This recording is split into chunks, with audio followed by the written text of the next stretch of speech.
નમસ્કાર, real power ન્યૂઝમાં આપનું હાર્દિક સ્વાગત છે। સમાચાર મળી રહ્યા છે પાદરાથી। શ્રી રાજપૂત શક્તિ યુવા સંગઠન પાદરા દ્વારા સમાજના તેજસ્વી તાલાઓનો સન્માન સમારોહ કાર્યક્રમ યોજાયો। પાદરા નવાપુરા મહુવર ચોકડી પાસે બેન્કર્સ એજ્યુકેશન ઇન્સ્ટિટ્યૂટ ખાતે શ્રી રાજપૂત શક્તિ યુવા સંગઠન દ્વારા સમાજના તેજસ્વી તાલાઓનો સન્માન સમારોહ યોજાયો હતો। ધારાસભ્ય ચૈતન્યસિંહ ઝાલાની ઉપસ્થિતિમાં સમાજના તેજસ્વી તાલાઓને ટ્રોફીથી સન્માનિત કરવામાં આવ્યા હતા। દીપ પ્રાગટ્ય કરી કાર્યક્રમની શરૂઆત કરવામાં આવી હતી। આવેલા મહેમાનોને સ્ટેજ પર સ્થાન આપી પુષ્પગુચ્છથી સન્માનિત કરવામાં આવ્યા હતા।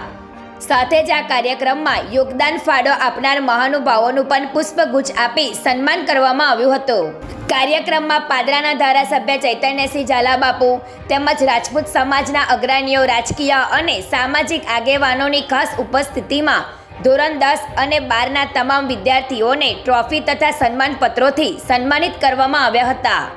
ગૌરવ પટેલનો report, real power news, Padra. Shri Rajput Shakti Yuva Sangathan Padra દ્વારા રાજપૂત સમાજના તેજસ્વી તારલાઓનો સન્માન સમારંભ પાદરા તાલુકાના મહુવર ખાતે બેન્કર્સ ઇન્સ્ટિટ્યૂટના પટાંગણમાં ગોઠવવામાં આવેલો હતો। સમાજના વિદ્યાર્થીઓ એ સારું ભણી ગણીને આગળ વધે, પગભર થાય, તેના માટે એ લોકોને પ્રોત્સાહન આપવા માટે તેજસ્વી તારલાઓનો સન્માન દર વર્ષે શ્રી રાજપૂત શક્તિ યુવા સંગઠન દ્વારા યોજવામાં આવે છે।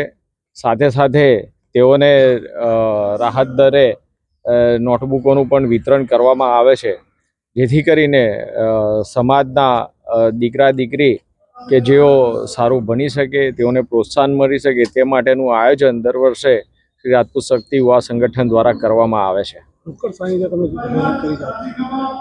હા, તેઓને પ્રોત્સાહિત કરવા માટે આર્થિક મદદ તેઓને પહોંચી શકે તેના માટે આવતા વર્ષથી ધોરણ 12ના 3 અને ધોરણ 10ના 3 જે સર્વોચ્ચ માર્ક લાવશે તેઓને રોકડ રકમ પણ આવતા વર્ષથી આપવામાં આવશે। ગુજરાતી સમાચાર ઘરે બેઠા નિહાળવા માટે રિયલ પાવર ન્યૂઝ ચેનલને લાઈક કરો, શેર કરો અને સબસ્ક્રાઇબ કરો।